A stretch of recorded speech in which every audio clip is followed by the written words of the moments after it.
So, writing a musical and making it good is hard, right? We all know this. If you've been around the channel and the community for a while, you certainly do. We talk about this all the time because, well, it's true.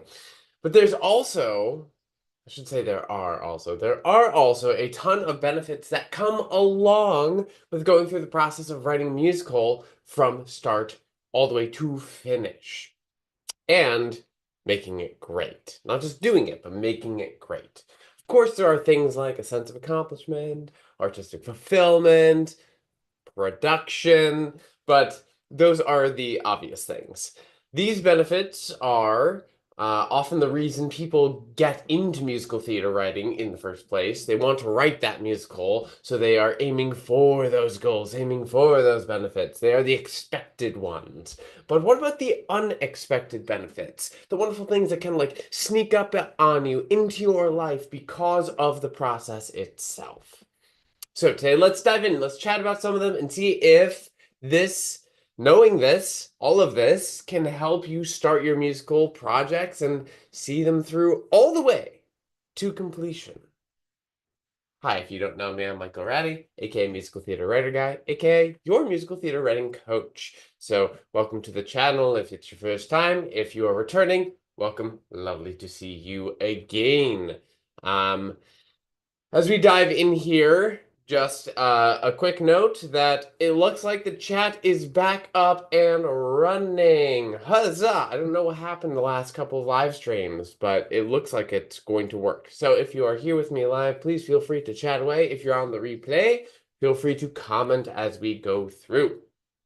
All right. The first unexpected benefit is in the realm of constant education. Now, if that doesn't sound like a benefit, stick with me for a second. So, writing a musical requires so much education. There is a lot that you need to know, a lot to learn as you're going through, and possibly when digging deeper into the realm of, okay, let's say you're starting out, you come into the realm of musical theater writing, you've got an idea, you've got a plan, and you get into the education piece. You're watching a whole bunch of videos, maybe my videos, maybe other people's. You are looking at some of the like coursework. Maybe you join the Musical Theater Writing Collective, and you're dabbling in. You're learning the foundations. You're getting those basics under you. But then you're gonna have to go deeper because the foundations are great, right? Deeper is below foundation. I'm gonna scrap the metaphor. Okay, we've got the basics down, and we need to go deeper. As you are going deeper into the process of learning more about musical theater writing, an entire world begins to open up in front of you. And it becomes a little addicting because there's always more you can learn. I am so many years into this process of writing musicals. I've written many at this point, and that's great and that's lovely and wonderful. And I still learn new things all the time, and you can get addicted to it. And when you do, it's not in the way of like, oh my God, I need to learn more so I can stall doing things. No, it's as you are going through the process and you're writing things practically, you also are always desiring to know more, to learn more, because you want to incorporate it directly into what you're writing. It becomes so addicting that it kind of like proliferates throughout the rest of your life. Because, yeah, I learn a lot about musical theater writing all the time, but I learn a lot about a lot of things all the time. And once you get into that mindset of growth, of constant education, it's hard to say no to learning anything new. So this kind of begins to go throughout your life. And is that expected? No, not really. Also, because musical theater is, yes, an art form unto itself, but it touches over, like it crosses over with different types of storytelling. You will begin to learn about storytelling in other media as well. I've learned so much about writing for film, writing for TV, writing all the kinds of content that I create, videos, short videos, live stream things, just like how to craft a journey, how to bring people through, playwriting, of course, writing a book. There are two books I've been sitting on writing for, I don't know, like 3 years now. And like it's only because of everything I've learned through musical theater writing and furthering my education. These are not things I came into this journey planning to learn about and planning to potentially consider. But I know so much about the other kinds of media now. It's great and lovely and wonderful. And also on the compositional end, in learning more about the writing side, the composition side of musical theater, I've had to learn so much about writing in other genres, writing in other media, and that has just opened up an entire world that I can then take tools and colors from and bring it into my own writing here in musical theater realm, which makes my job as a writer so much more fun. Because the more that you learn, the more that you have at your disposal in your toolkit. The other side of that is the more that you learn, the more you realize you don't know anything. I can't tell you how many times we've gotten to the end of the musical theater writing workshop course, my flagship course, and people have said that like one of their biggest takeaways is I now have the foundations, and I thought I knew things, and now I realize because I learned stuff how much I don't know, and I have to keep going. Right? It's that addictive piece. Hello, welcome. Thank you for joining today. And yay, the chat is working. So thrilled. Um, and education becomes more enjoyable, more fun. It becomes something that you want to do, not a chore. So this idea of constant education just begins to kind of take over in a delightful, energizing way as you go through your process of creation. And it won't stop with just one musical. The further you go, the more you want to do it, and the more you want to learn, which is great. Benefit number 2 that's unexpected: organization and life planning or life management. These were things I was not really expecting. But okay, so the process, as we know, of writing a musical is so freaking large, is huge. Musicals are gigantic. I don't care if it's an 80-minute one-act show. They are giant projects to undertake. And um like if we look at it in terms of what the process looks like, we have an idea. We have to learn how to do it. We have to go through the planning stage. We have to go through the initial writing stage. And then we have all of development, which includes revisions and presentation processes, all the way up to what we hope will become a production at the end of the day. Right? That's a lot of stuff to accomplish, and it's going to take many, many years to do it. Which means that you absolutely need to have excellent organization. And you must learn how to have excellent organization if you don't. Which, that being said, I mean, collaboration is a large part of the process anyway, so perhaps someone on your team is the organizer. But even so, you've got to know how to stick to the organizational scheduling and processing that comes about because of the whole writing and revision and development and all that stuff. So I've always been a relatively organized person myself, but when I was out of educational institutions as an adult, trying to get into this process seriously, not just dabbling, but seriously writing musical theater, I definitely noticed that there's a major shift. One of the major life management things I knew I needed to tackle was having a creative practice and routines. They become a necessity in order to get anything actually done. So the creative practice side of things is, I mean, early on, I was very excited to write, but I was living in that realm of, but I must write only when the inspiration hits me.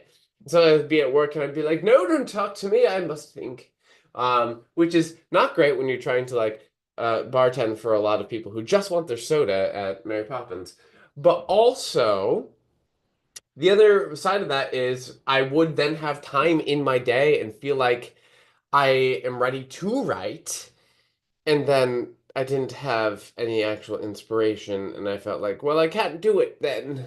How am I supposed to move forward? And it was when the idea of creative practice, when that entered the realm for me, I was like, wait a second. You mean like planning it in? Like blocking time regularly to create? But what if I don't have inspiration at that moment? Turns out you're always going to be able to do something creative toward your projects, even if you don't feel inspired in that moment, because we can't rely on inspiration. But if you don't have a creative practice and you don't make it a routine, then you're not going to be able to conjure that energy regularly. But when you do bake it in, you'll find that you sit down to write, have a writing meeting, because that's the time in your calendar that you've blocked off, and then suddenly like, oh, yeah, I can do this. I don't need the inspiration side of it. I know what my tasks are. I know how to do it. I've got my foundations under me because the constant education piece. Then we go, which is so fun, so lovely. I didn't expect that to kind of take over my life because eventually all of that, those time blocks just became bigger and bigger and bigger, and then it became the business that I run, which is great, and I love that. But it did really start with maybe 3 times a week I can write for an hour, and then here we are this many years later, which I love. The other thing about the life planning, life management side of this, the organization piece, is that you learn to prioritize the steps that you need to take. So, like, at any given time, there's probably 100 things I need to be doing on my creative projects, but I don't look at that because that's overwhelming. And this was something I had to learn how to do, was look at, wait, what's the necessary next step I have to take? Okay. And I've got what chunk of time to do that? Okay, let's go. I'll either get it fully done and move on, or I'll be further along the path to getting that step done. Because if I don't take that step, I can't take the next one. So you learn how to prioritize the steps, how to block things out with time, and then all of these skills kind of, again, move off into the rest of your life as well. I really did not do time blocking coming out of college. Like looking back, I don't know how I got everything done in college. It was on a like a prayer, a hope. And I did all the things, but like I lost sleep for it. I didn't have energy most of the time, and that was sad. I didn't enjoy that. Looking back now, if I had known about time blocking and how to do it well, I have been so much better off in college. So as an adult, as I've learned how to time block for my creativity, I now time block everything in my life. And that's how I get so much done. People are always asking me, like, how do you do so many things? I'm like, I don't know, I block out the time and I just do it.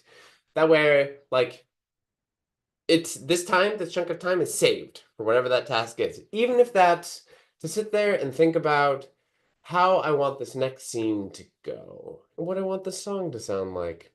That's a great use of time. We have to block it out. Um, oh, that's so sweet. Thank you. I appreciate you so much. Thank you for saying that. And welcome. Glad you're here with us today. Um, and then, like I said, if you are not great at the planning, the organization part, you'll get better at it as you go through because you'll need to, and it'll just kind of come into your being as you live your life and make your art. But also find someone who can help you, whether that's a collaborator, a coach, a mentor, or a friend who's like, hey, it's check-in time, right? A little accountability buddy. They are great. So our first two, how many are we doing today? We are doing 6 of these today. So the first 2 out of the 6 were constant education throughout your entire life. Number 2 was organization and life planning, life management. The third one here today, unexpected, is life journey growth. What the heck do I mean by life journey growth?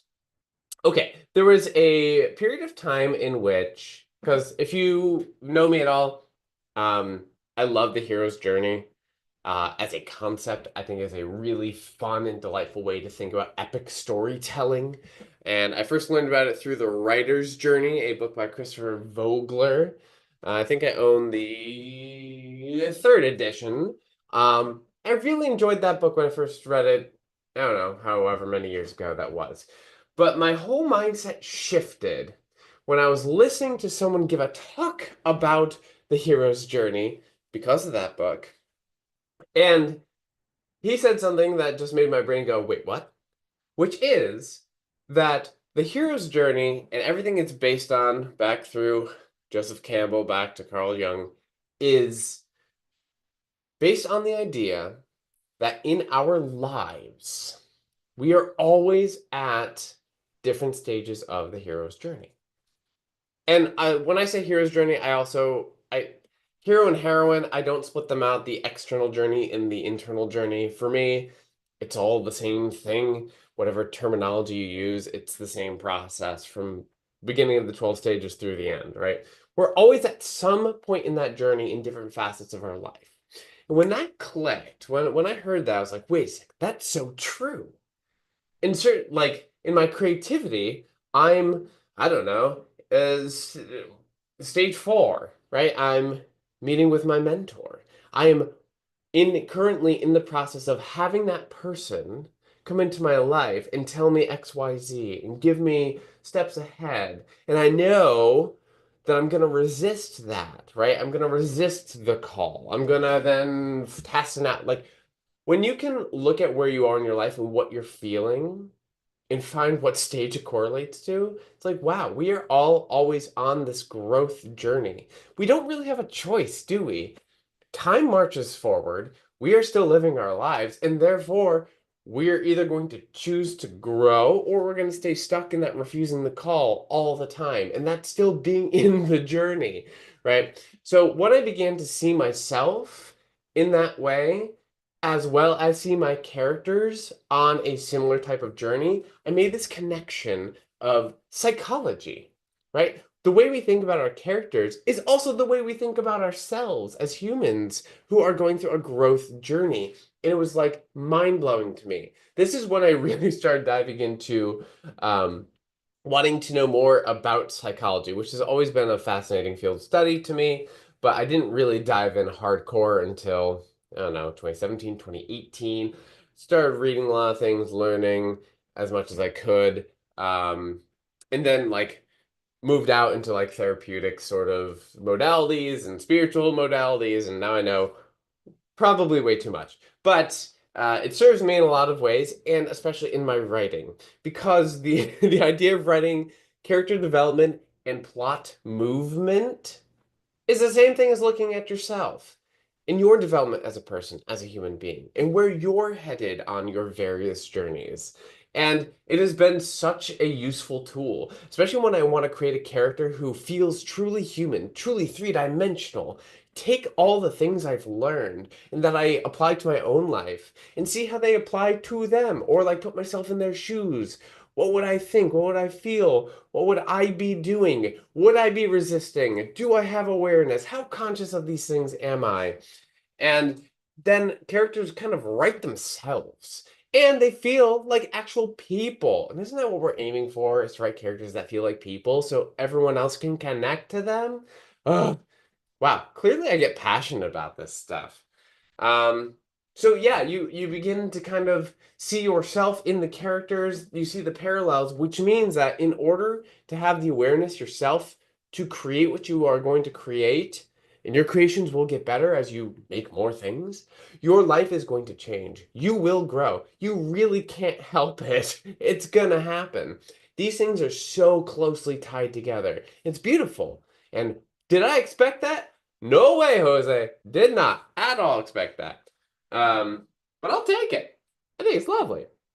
So the first 3 of 6 so far have been constant education. It will, whoops, proliferate your entire life. Organization, life planning, life management. I'm so thankful for that one. I would not be where I am doing what I am doing and created what I've created if it were not for that organization management side of things. Oh, and then the life journey growth. That one snuck up on me hardcore, everyone. Really got me good. Also, if you're just joining, hi, Michael Rani, musical theater writer guy, also your musical theater writing coach. Glad you're here. Hello, hello, hello. Chat is working. Hooray! So if you're here live, chat away with us. Why not? Um, I was supposed to tell y'all something today. Oh, we have an upcoming workshop. It is a New Year workshop. It's called Map Your Year in Creativity. It happens next Saturday, Saturday the 11th at 1 p.m. Eastern Time, US Eastern. And that is going to be about, yes, mapping out your creative year and your goals, setting them and figuring out how we're going to hit them, but doing it in a way that is sustainable and balanced. Because I don't know about y'all, but I see way too many people burn out on their goals by February, by March, and I don't want that to happen in terms of your creativity. So that's what it's all about. There's also some new events and new courses I'm creating this year. I'm really excited. There's so much good stuff coming. So stick around, join us in the Musical Theater Writing Collective. That's always the best place to get all the info up front. Also, that event is going to be free for collective members. It is paid for non-collective members, but the cost is $20.25 because it's 2025. That being said, if you can't afford it, it's also pay what you're able to. So there's a link to that in the description. Just click on that. Come join us next Saturday. It's going to be great. We're having a great time. Okay, we did our first three. Number 4. Overcoming personal blocks. So this is related to number 3, but it is slightly different. So every new step in your creative process of writing a musical, from ideation through learning, through planning, through writing, through development and revision, which is a long set of stages, and into production, every single thing that you do that moves you forward on any given creative project is going to be a level up for you. And that is going to show you, like very blatantly, that is going to show you what is stopping you, what requires breaking through a new barrier that you had not come up against before. And yes, this could be an external barrier, but what I'm really talking about is internal barriers. You will find them. Well, really, they will find you. They will reveal themselves, and suddenly you'll find yourself hitting a wall of some variety that you're going to need to overcome. Um, oh, yes, I answered that question, but I'll say it again. Yes, you can go to the workshop if you're not a collective member. Absolutely, you can go. As I said, it's just paid, and it's $20 and 25 cents. So hopefully I can see you there. Okay, so personal blocks. Every new step is going to be a level up. You will come against your blocks. Because in order to do the things that you want to do, but you haven't done yet, you are going to feel your your quote unquote your stuff. Your come up that the stuff that we all have, right? Our internal wounds, our childhood things that are unresolved. We all have these. It's nothing shameful at all. We would not be human if we didn't have them. So things will begin to arise. For instance, a very common one with writers that comes up over and over and over and over with every new step is imposter syndrome. Feeling like you don't belong where you are, you don't deserve what you have because you are not a writer, or you are not a writer of this quality, or you are not someone whose work deserves to be seen, or deserves to be paid for, or wait, you want to put my show where? You're going to give it what kind of budget? Oh, I'm not good enough for that, right? As the levels increase, the imposter syndrome is going to creep back up. It always will. Because you're going to break through these little barriers each time, but then you're going to hit a new level of it. Like, I feel pretty great about my writing at this point, but I have a little imposter syndrome about one of my shows right now, which is based in a pop punk sound. Look at me. Do I look pop punk to you? I love the music. I really do. And I love what it's doing with the show. And it's going to be an utter delight. And the music I've written is so delightfully pop punk. And it's great. I love it.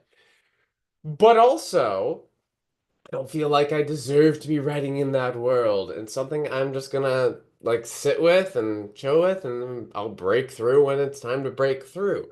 But you have to be aware that things are going to come up for you. Perfectionism's a big one that comes up a lot, which is more of a delaying tactic than anything.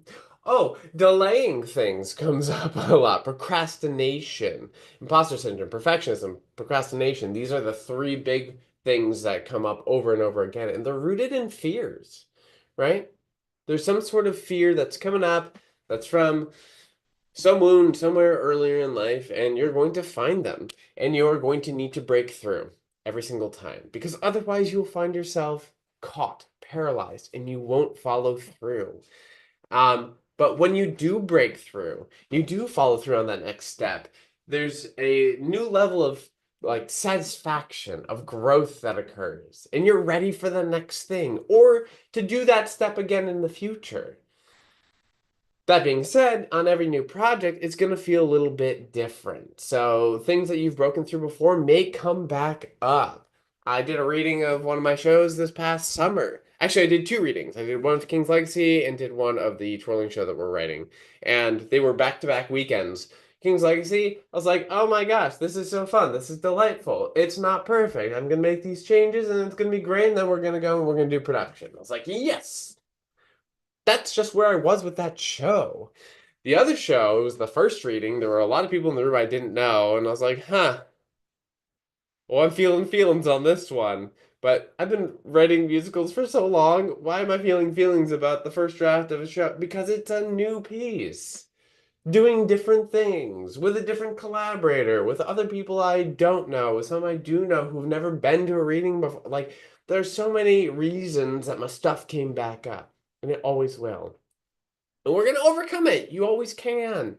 Always can. I always suggest have a therapist or two or five and do that work. Do the hard work. Make the choices to do your personal internal work. I strongly believe everyone should have a therapist and be in therapy. Okay, so that was number 4 of 6. We had concept education, organization, life planning, life management, life journey growth, overcoming obstacles. Number 5 for an unexpected benefit of writing a musicale. Gathering a safe community. Because you will need a place to workshop and to share and to gather feedback so that you can move forward with your projects. Let's be real, theater is a collaborative art form at the end of the day, whether that's with writing collaborators or with production collaborators or both. So you also like the audience as a collaborator. Let's not forget that too. Your target audience does collaborate with you. They give you the best feedback. So this is a collaborative art form. So you're going to need to work with other people and to gather your people around you. And obviously there will be things like new friend groups that form and new connections and sometimes new bonds that will last forever through doing this work, which is amazing. Like my best friends in the world, most of them came through musical theater writing things, which is wild, but so great. But the idea of gathering a safe community, it's a necessity. The majority of people who I see out there who do not follow through on their work is because they haven't found a community. It's not that they aren't necessarily looking, but they want to keep it too close, too gate kept. They don't want to hear the hard things. They don't want to hear the constructive feedback. And that is an indication to me that that community that they're trying to gather isn't a safe one. You need a place where you feel comfortable being vulnerable and receiving feedback that is going to be constructive, hopefully also positive as well. Please also do positive, but constructive feedback that's going to alter what you do next. By showing people your work, it's one of the most vulnerable things we can do. It's like a piece of your soul. And someone actually described it to me earlier this week, yesterday, in a meeting as it's like a Horcrux. You know, you create it, you put it out in the world, and you're like, please don't destroy this. And it does kind of feel like that. It's such a vulnerable thing. And you need to be in a place that feels safe to you, to your nervous system, so that you can share, be as open as you need to be for your work to get what it needs to move forward. Feel the blocks that come up, those obstacles that will arise in you so you can tackle them in your own personal journey and you can get what you need from great people. I think I waited too long personally on gathering my safe community. It's not that I didn't have the people, but I didn't bring them together in concert to be specifically my people until, I don't know, 4 or 5 years into writing King's Legacy. I think it was at that point, somewhere around 2016, 2017, I was like, wait, I have all these people. I just need to bring them together and like deal with my stuff and get what I need in order to make the show better and fast. And it changes everything. And once you start doing that in your creative life, you're going to want to do it everywhere. You're going to want your friend groups to be of a level of quality Right. We kind of have, I don't know if you all know the like psychological idea of the rings of friend groups, but we've got like our closest ring of people. Everyone pretty much has that close ring as like the top tier, right? But the next ring out, which may be closer to a dozen people than three, is can also be curated. You can make sure it is a certain type of group, right? We can also do this with family members. There's some family members you want to keep closer than others, right? You will do this in your workplaces. You will do this as you do new productions. There will be people you gel with so well and others who you don't. And you just need to be able to look at who's around you and gather that community that's going to give you what you need. Ah, I'm so sad for younger Michael that I waited so long. But it makes a world of difference. I mean, is a really question as to why I created a musical theater writing community based in the foundations of affirmation and safety and welcome and warmth and also doing our work together. No. And like if that is something you don't have, come check us out. Come join us. We are a lovely group of humans, and we're growing all the time. Sorry, didn't mean to hit that. We're growing all the time. So the Musical Theater Writing Collective is a great place. It is built in, it's built for you. Come and join us. If it gels with you, if it doesn't, create your own. Please find your people. It makes all the difference in the world. Okay, coming into our last one. We have constant education, organization slash life learning management, life journey growth. We have overcoming personal blocks, gathering safe community, and number 6 is the evolution of identity. I'm also looking at time here. Great. I will talk about this, and if there's any time left before the hour, I may do Ask Me Anything. Not sure about that yet, but stick around. Maybe I will. So evolution of identity. Calling yourself a writer can be a difficult thing to do. There are a lot of people who enter my sphere, like through YouTube, hi everyone, or through other ways that they have found me, Google, all these sorts of things. They come to me and they're like, oh, wait, yeah, well, I'm not a writer though. I'm like, okay, say more about that. And then they list off all these things that they write. Like, but this, they're like, but no, like, but yes, right? Your identity as an artist will evolve over time. It took me a long, long time to feel comfortable calling myself a musical theater writer. I had said for many years, I've written a couple musicals, but I didn't say I'm a musical theater writer because I was like, well, it's that imposter syndrome creeping back up. Like, do I deserve to call myself a musical theater writer? Where has my work been seen? How good is my work? But like, are you writing things? Yes. Are you committed to it? Yes. Are you planning to continue with it and keep growing and not just stay where you are? Yes. Are you planning to follow through on projects and get them to production? Yes. You're a writer. You did it. Congrats. Right? A large part of this process is going to open the doors to, okay, who am I? And finding the difference between extrinsic motivation and satisfaction versus intrinsic satisfaction. Because the external, like, is it great to have productions? Yes, it is. Was the King's Legacy's production what let me feel like King's Legacy was worth it, or that the writing was good, or that I was well on my way? No. And in the process of trying to get a production initially, I did feel that way. I was like, but the external, right? That version of the show, I look back at it, I'm like, oh, wow. That was a while ago. Wasn't a very good version. Too bad that's the one I have filmed. It's the intrinsic. It's the stuff where I was like, but I know what's good about this. I know what's not. I know what needs fixing. I know how to fix it. I know how to go forth, at least in the steps to fix it. Great. Like, I am an artist. This is a great piece. It isn't currently in its external form. It has nothing to do with the fact that I got production. King's Legacy is finally in a phenomenal place. It is a great show, just like sitting here on my hard drive.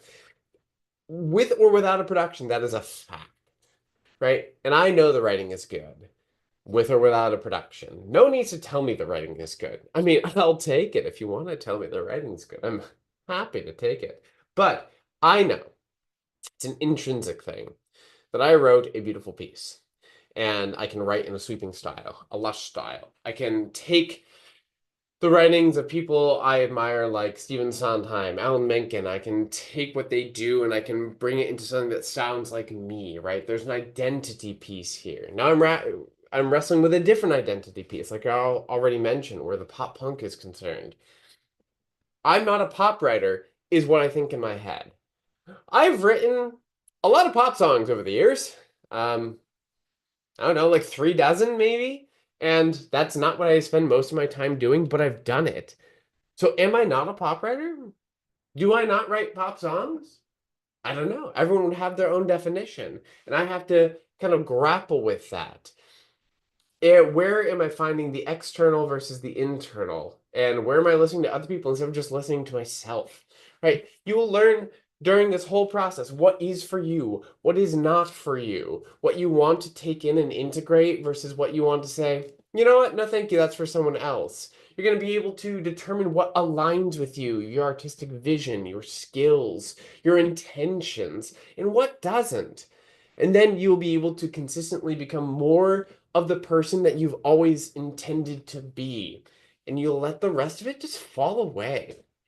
There is no choice in this process. You have to go through this and you have to evolve your identity. It's just gonna happen. It's not a bad thing. It's a beautiful thing, a wonderful thing. Oh man, I have soapboxed all over the place today. So, as a review of the 6 unexpected life benefits of going through the process of writing a musical from your very first idea all the way to where you currently are now through many, many iterations of the process. It's constant education. It will be everywhere in your life. Organization and life management. I guarantee you, lean in, your life will change. Life journey growth. You're gonna grow as a person. You can't really help it. Overcoming personal blocks. Your stuff is gonna come up, and then you get to make that choice of, yeah, I'm gonna tackle it and I'm going to get better. Gathering safe community. You need it. It is a necessity, and therefore you will gather them, or you will stall, or you'll join someone else's, right? Like that's great too. But have your people, always have your people, and ring them out. Like it's a great exercise, and then your identity will in fact evolve the whole time. It's gonna be beautiful. It's gonna be wonderful. Can't wait to hear about your journeys. That's what I got for you today. Is these 6 unexpected benefits of writing a musical. They took me by surprise, I can tell you that much, but my life has completely and utterly changed since I dedicated myself to writing musical theater. Um, as a reminder, we also have on the 11th that workshop, Map Your Year in Creativity. It is for the public, not just collective members. It is free for collective members. For all y'all, it's $20 or pay what you're able to pay. Link is below in the description. I'll also pin that to a comment. I have a couple minutes here if someone has a question. Otherwise, we will pause it for here today because I feel like I just got very worked up about this whole thing. But also, in terms of your year in creativity, let's do it in a balanced way, everybody. Let's not burn out. I think that's a theme I'm seeing a lot across creators as we have entered this new year. We're only on day 3 of the new year, but a lot of people are talking about let us find a way to let our nervous systems have balance. Let's integrate.